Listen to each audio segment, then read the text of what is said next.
if they suspect some sort of lesion at a certain spinal level, not necessarily a spinal cord injury, but like a peripheral nerve root injury. So we're going to be learning four different reflexes. So DTR stands for deep tendon reflex.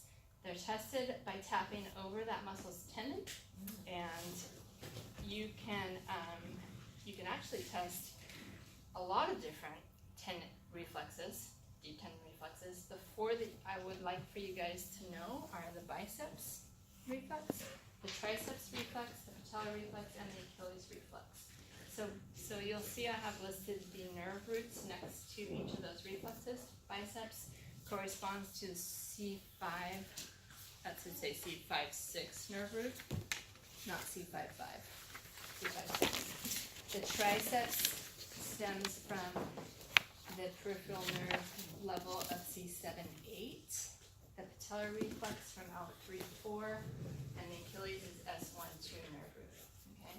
So what happens, I wanted to pull up this video so you guys could see the reflex arc. Basically what happens, you strike the tendon with the reflex hammer, and that delivers a quick stretch to the muscle spindles, which are embedded in the fibers. And that stimulates the impulse along the sensory nerve fibers, the afferent fibers, to the spinal cord. You'll see this in the video. At the spinal cord, the sensory neuron synapses with the motor neuron, and then the impulse comes back out along the efferent nerve fibers back to the muscle, and that's what provides that quick contraction, involuntary reaction. So go ahead and watch this quick video of the reflex arc.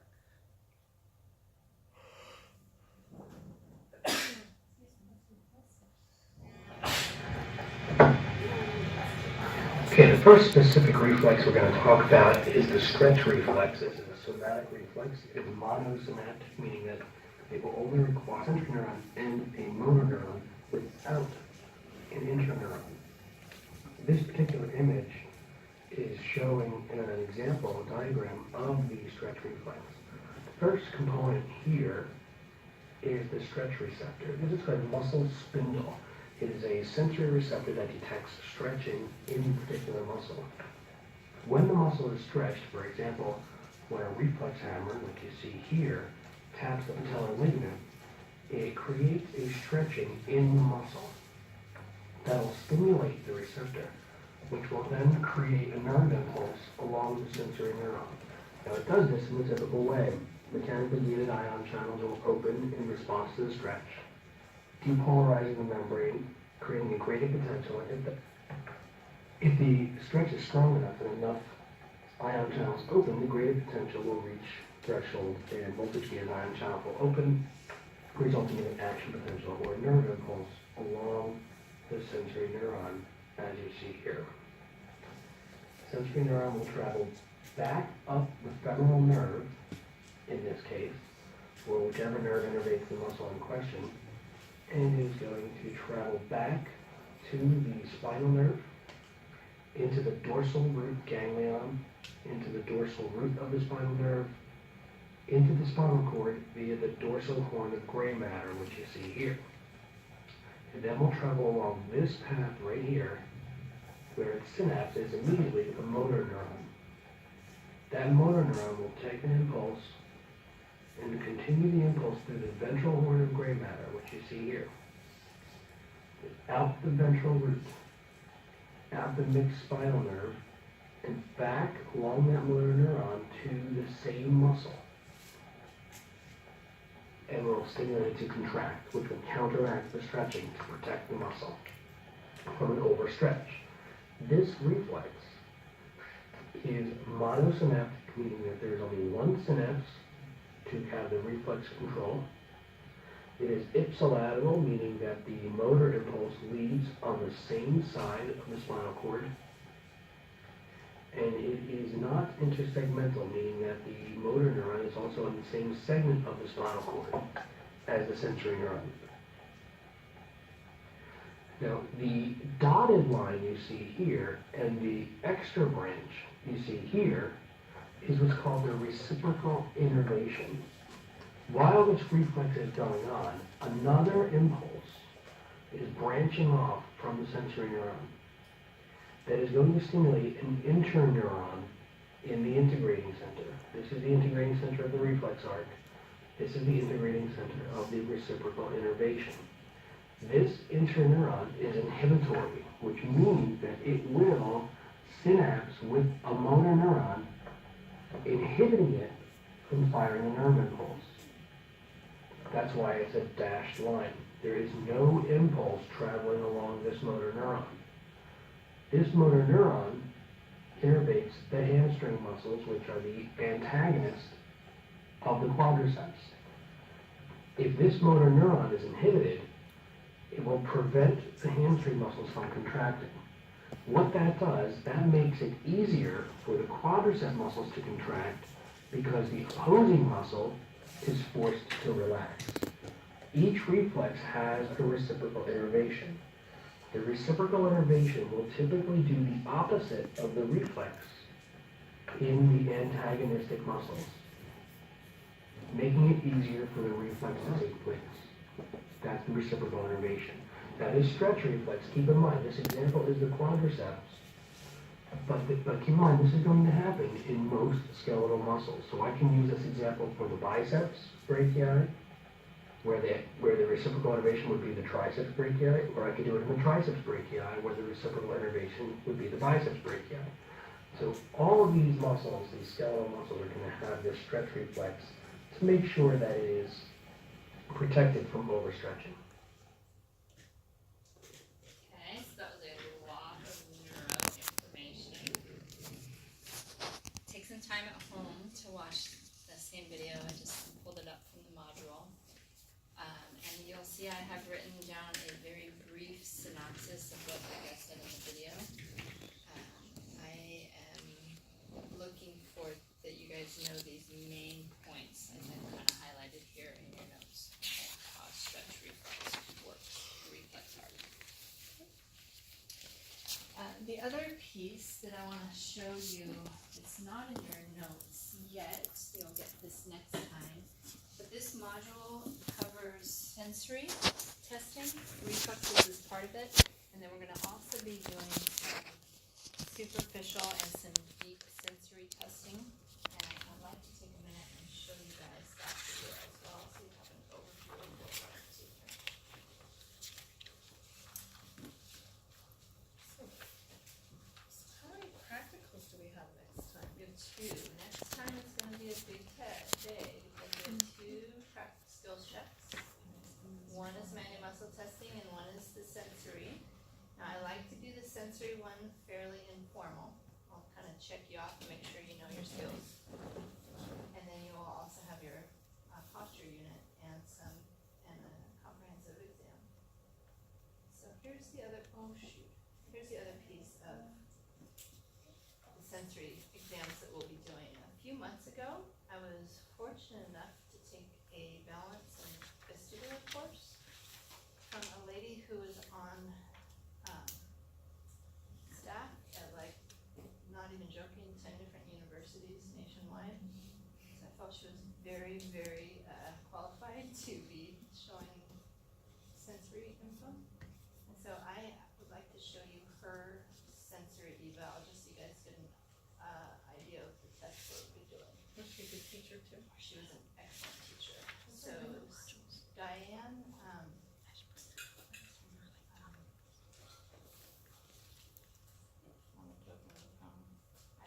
so you're gonna need to know how to do these tests. The first one is just a kind of a basic YouTube video, and the second one, Diane Risley, that's it. So here is her sensory exam. The first thing I'm gonna do is with your eyes open, I'm gonna Sorry for my demonstrate, poor cell phone video. on our hand. And I'm gonna say, this is what I'm gonna do, and I want you to tell me what I do. If you notice, I'm holding down the bony prominences. You don't wanna grasp like this and do it, because you're giving too much sensory input, okay? And then what I'm gonna do is go through the dermatomes. And if you remember, your L1 is here, your L2 is here, L3 comes down like this, L4 is here, L5, and then S1 up the back of the leg. And I am sharing this with you. Okay? So I'm going to test in each of those dermatomes. Probably not L1, but I'll start with L2. Okay? So close your eyes and tell me when I touch you. Right now she's doing a light touch. And then L3. Specific dermatomes. It's really full. L4.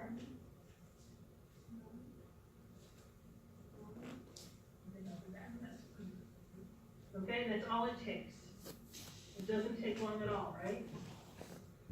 So then what I'm going to do is sharp dull. So I'm going to take her hand again. Now she's And I'm gonna using a say, clip or a special This tool. is sharp. This is dull. Okay?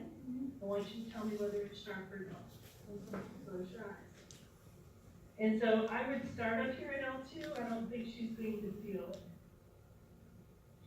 Okay, we did.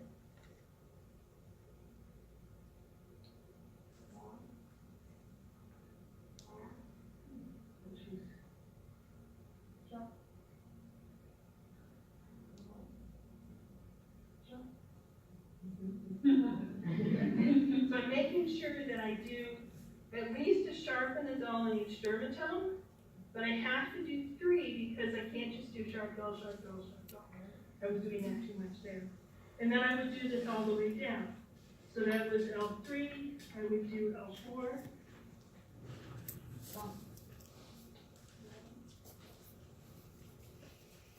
Push up.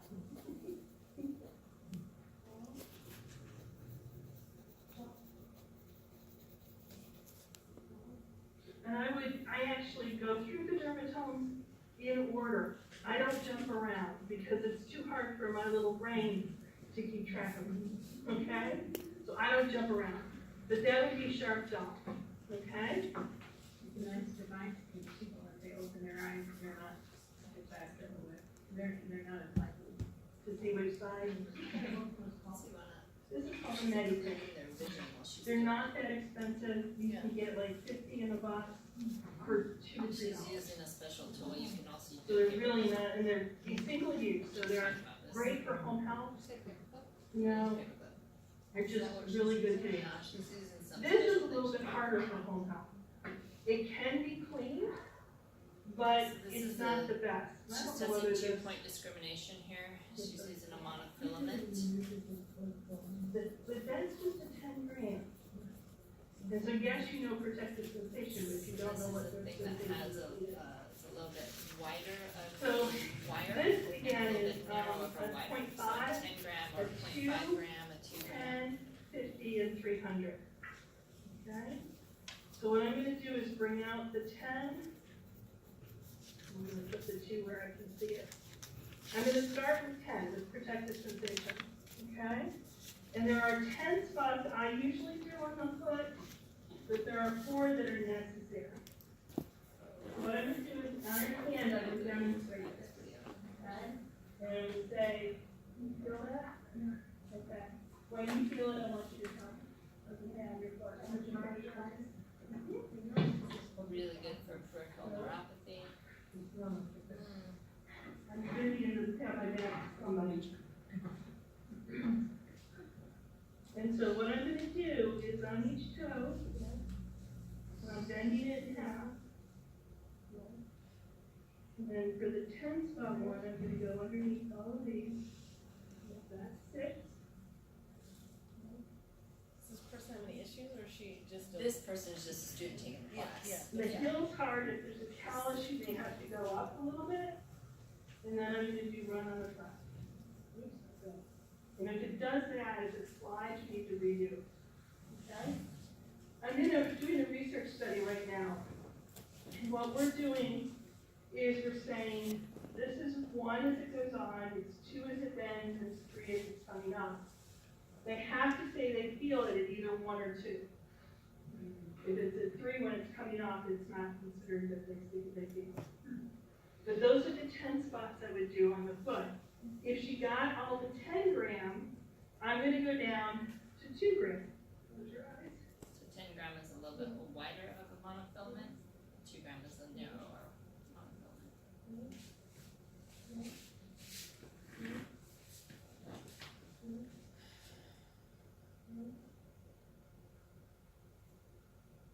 A little bit slower with that one.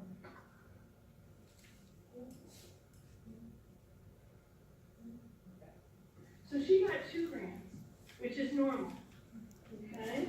And if she got that, I might even go down to 0.5 to see if she has more than normal. So, So she's taking really sense very light pressure. This is dermatome evaluation, yes. Dermatomes are just very understood.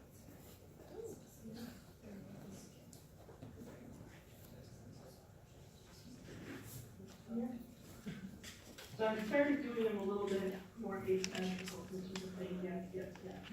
But she didn't say yes when I didn't have it. So she actually got down to 0.5. Can you order the disposable single-use ones at varying levels, or are they only available? They're only available. If she couldn't have felt the 10, I would have gone up to the 50. And you can see that 50 takes a lot more pressure to bend, and then the 300 is even worse. That 300 takes a lot to bend. Yeah. And, but I have patients who have trouble feeling the 300. And so, and I know that their neuropathy is that bad. So that's monofilament. Usually it's been documented for how bad he is. Yeah, but the physicians still only see Here's the 10 tuning fork. This is what you guys need to know how to do. Yeah, she really is. You guys are going to know light touch, sharp So we're gonna do pull, vibration next. vibration. And so what I'm gonna do is I'm gonna put it on her big toes, on the MTP joint. If it's intact there, we believe it's intact all the way up, okay? So I'm gonna keep doing it until I find a spot where she can feel it. So if she doesn't feel it here, I go to the malleolus. If she doesn't feel it here, I go to the patella. So this is And I can go always to the on bigger prominence. Okay? And all of these things can be done on the upper extremity as well. I'm demonstrating them on the lower. There is a different west fit for the upper extremity. Okay, so it has different strengths of monofilament in it. Okay. All right, so what I'm going to do, I'm going to demonstrate on our hands again. And so what I'm going to do is I'm going to start this vibrating. Can you feel it vibrate? And then I'm going to stop it. Can you feel it stop? Okay, so I'm going to close your eyes and tell me whether you feel it vibrating or not. Tell me when it stops. And so that was intact on that side, so I wouldn't have to go up and do anything else. Okay? Close your eyes. Tell me when it's vibrating. Tell me when it stops. And she was perfect. She waited until I stopped it, and then she told me it stopped really quickly. There are some people that say you can time how long it takes for them to say it stopped, but you can't really judge that because you don't know how strong the vibration is. And so it's not a good way to quantify it. It really is a Very just intact or research-based, impaired. Everything's backed up by research. This Okay. shit. I'm gonna get everything. So that's vibration sense. And we'll be covering It's all the these sensory more testing. next slide. Oh, no, proprioception. So for proprioception, again, I would have demonstrated it on There's, the hand. Another If deep she sensation test for proprioceptive Had had a awareness. stroke and had no movement in this side, I wouldn't ask her to mimic. What I would do is just take it and move the toe up and down, and she's gonna tell me whether I'm moving it. This is up, this is down, okay? Tell me which way I'm moving. Close my hand, close your eyes. This is position sense. And her eyes are closed. Her eyes are closed. You always do it on a normal joint or normal sensation area first with the eyes open. Agree on your terms, and then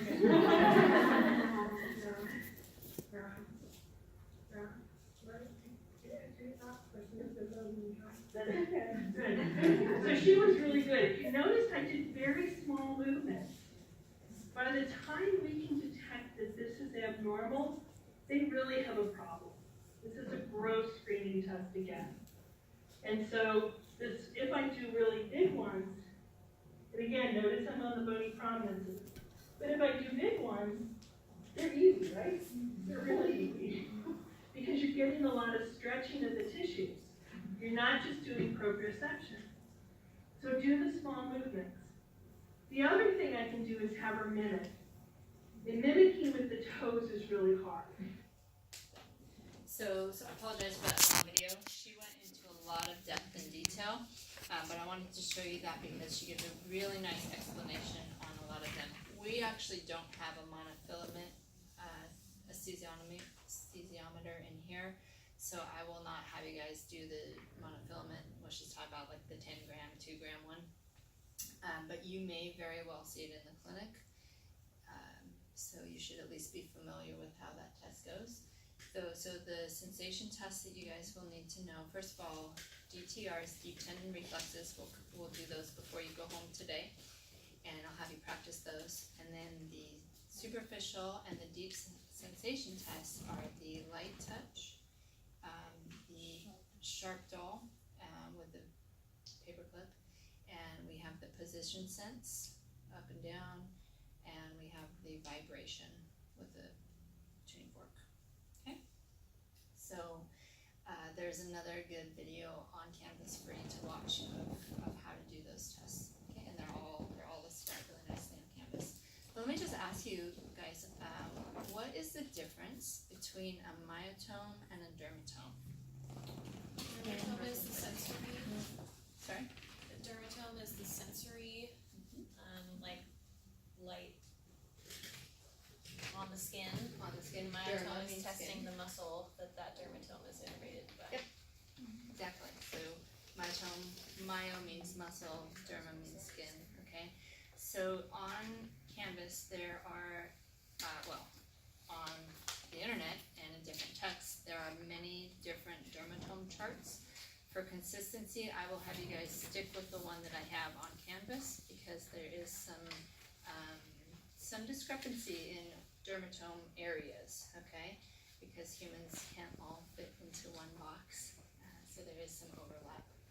But so use the one that I have for you, and I don't have it in this week's handout because I will just do the tendon reflexes for today.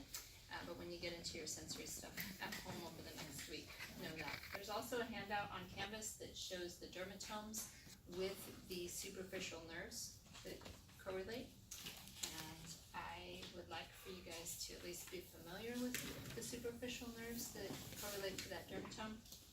But the main points that we'll be testing in are in the dermatome, not necessarily, so you don't have to tell me, okay, that is the, medial cutaneal nerve or whatever, you just say, okay, that's that C6 dermatome, okay? So, back to deep tendon reflexes.